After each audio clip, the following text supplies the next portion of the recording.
Video last దాకా చూడండి, subscribe చేయండి. బగారా అన్నము ఎలా చేస్తారో ఈ వీడియోలో చూపిస్తున్నాను. ముందుగానే బియ్యాన్ని నానబెట్టుకోవాలి. దానికి కావాల్సిన మసాలాలన్నీ రెడీ పెట్టుకున్నాం. స్టవ్ అంటూ పెట్టినాం. స్టవ్ పైన స్టీల్, ఇది వంట చేసే స్టీల్ గిన్నె.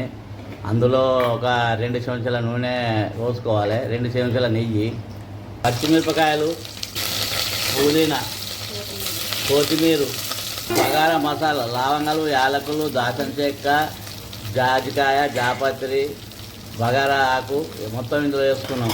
ఇప్పుడు వీటిని గోలించుకోవాలి. ఇవి గోలించుకోవాలి. 1 చెంచా అల్లం వెల్లిపాయ, పచ్చివాసన వదిలా కొలియాలి. 2 గ్లాసుల బియ్యానికి 4 గ్లాసుల నీళ్ళు పోసినాం. ఇప్పుడు నీళ్ళు మరగనివ్వాలి. తగినంత ఉప్పు వేసుకోవాలి. ఉడుకుతున్నాయి.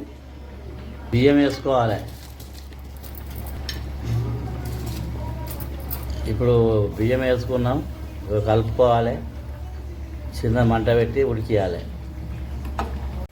అన్నం రెడీ అయింది. కలర్ వేసుకుంటున్నాం. దించుకోవాలి.